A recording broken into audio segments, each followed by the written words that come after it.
as reações químicas, aonde você consegue a junção de átomos e esses átomos vão dar origem a outras substâncias.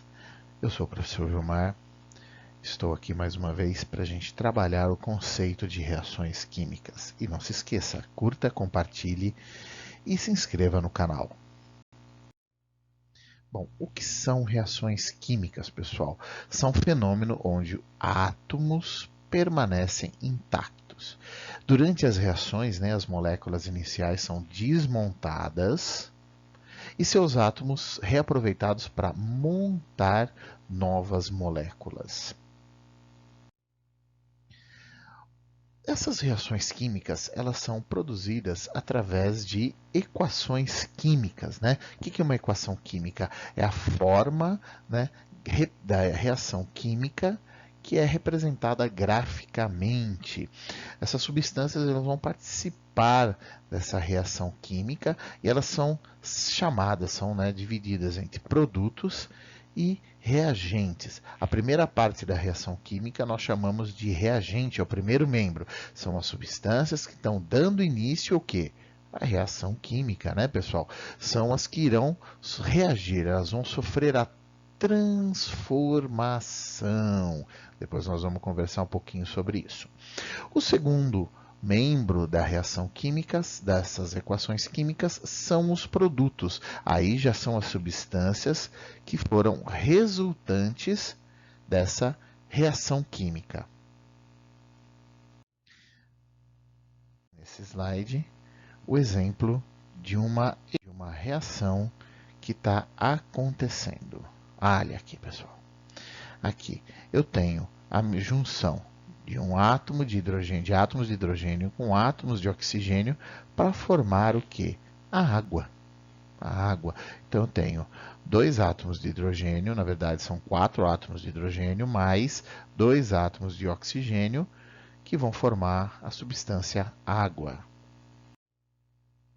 Bom, para a gente representar a reação química, a gente vai utilizar sempre uma seta apontando para o lado direito. Por quê? Porque é a direção que está indicando a transformação dessa equação química. Nós podemos ter alguns símbolos em cima da seta, que é, no caso, calor, se a substância é aquosa, se ela precisa de um catalisador ou se é uma substância de energia luminosa. Ao lado dos símbolos, dos elementos químicos, dos átomos, vem a palavra se ele é um sólido, se ele é um líquido ou se ele é gasoso. Cada substância pode também ter símbolos como desprendimento de substâncias, no caso da reação da fotossíntese, a equação química apresenta desprendimento de oxigênio e também a precipitação de um sólido. Às vezes existem reações químicas em que ocorre a precipitação desse sólido. Bom, uma das coisas que nós temos na reação química é o balanceamento dessa equação. Porque é o seguinte, segundo a lei de Lavoisier, do pesquisador cientista Lavoisier do séculos 17 e 18, a gente diz que não há perda ou criação de átomos novos, há sempre a transformação. Então, em toda equação, em toda reação química, as estruturas dos átomos elas ficam o quê? Inalteradas. Então, os átomos de um elemento não se transformam em átomos de outro elemento. Você tem uma recombinação. Então, não ocorre a transformação. Olha aqui, isso aqui lembra da nossa equação da água que a gente acabou de ver?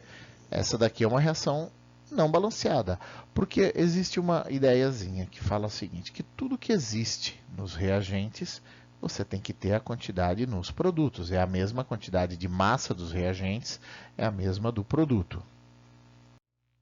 Aqui, para balancear a equação, pessoal, a gente, nesse caso aqui, a gente vai colocar... Olha quem chegou. A Tina veio participar também da nossa videoaula, né, Tininha? Bom, você vai colocar assim, para balancear essa equação, você tem que colocar o número 2 na frente do H2. Olha aqui, 2H2. E o número 2 na frente do H2O. 2H2O. O número de átomos deve ser mantido o quê? Sempre. Para esse número, de átomos, o nome dado é índice. Então, esse 2 aqui, a gente chama de índice. E o número desculpa, esse 2 aqui, ó, embaixo, a gente chama de índice. E o número dado na frente do átomo a gente chama de coeficiente. Por que que é igual, pessoal? Vamos somar aqui, ó. Olha, deixa eu pegar uma outra cor para vocês verem.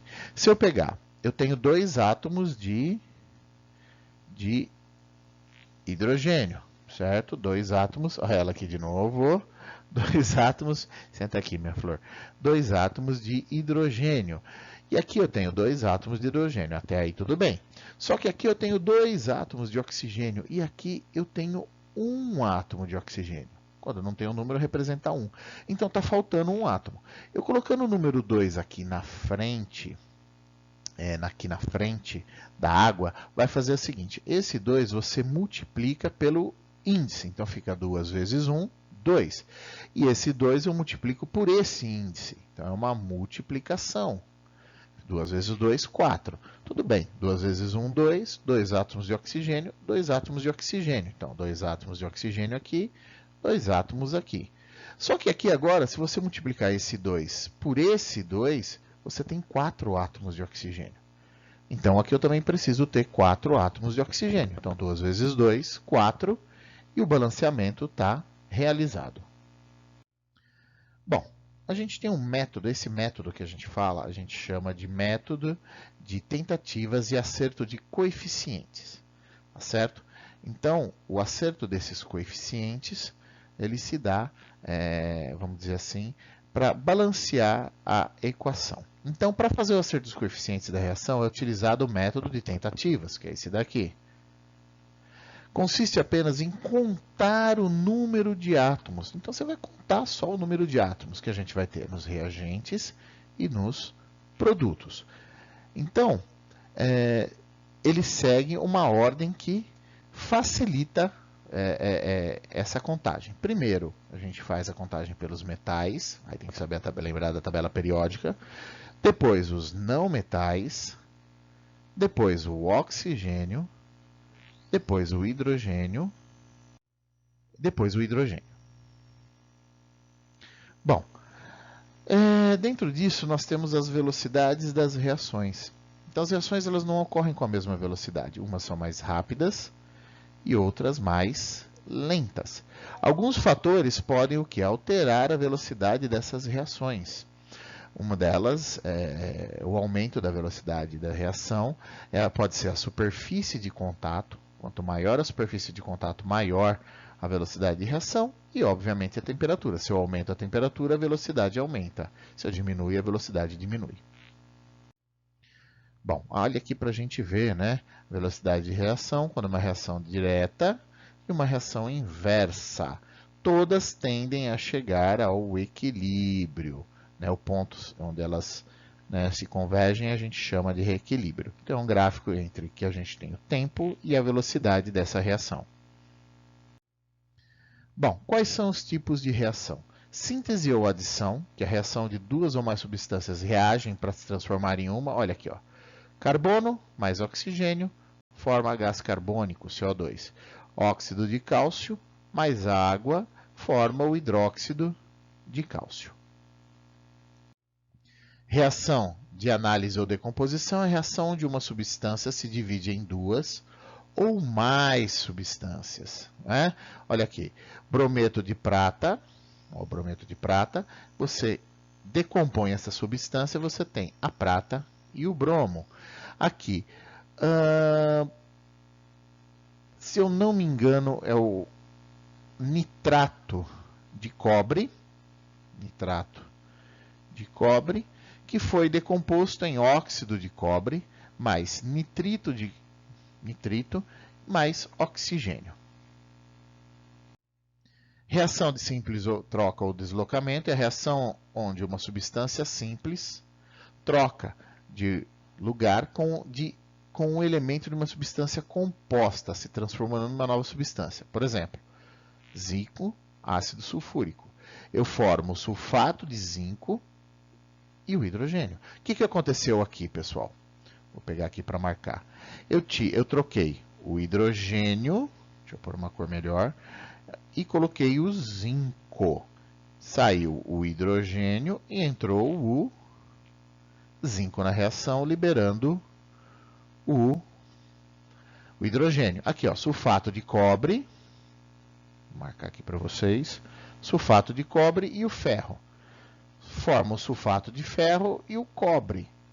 Então, vamos lá, vamos marcar aqui. O que aconteceu? Trocou aqui, vou mudar essa cor que está ruim. Trocou aqui o cobre pelo ferro. Então, esse ferro ele entra no lugar do cobre, formando o sulfato de cobre. Olha aqui uma reação de dupla troca, onde duas substâncias compostas reagem e trocam seus elementos, se transformando em duas substâncias também compostas. Olha, ácido clorídrico e hidróxido de sódio. Tá? Forma o quê? O cloreto de sódio e água. Ocorreu uma troca. Olha, vamos ver aqui onde ocorreu essa troca. Esse cloro, ele entra no lugar do hidróxido e esse hidrogênio, ele vai para o outro lado. E, mudando a cor, o sódio, ele se mantém.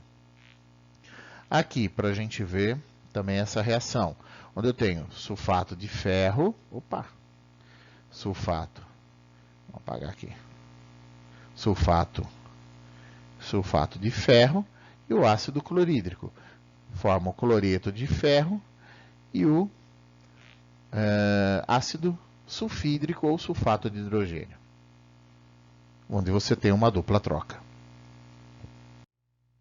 Bom, nós estamos falando do Lavoisier, a lei do Lavoisier. Lá vai Dona Tina passando aqui, ela não gostou muito do velho. Agora vai sentar do meu lado aqui.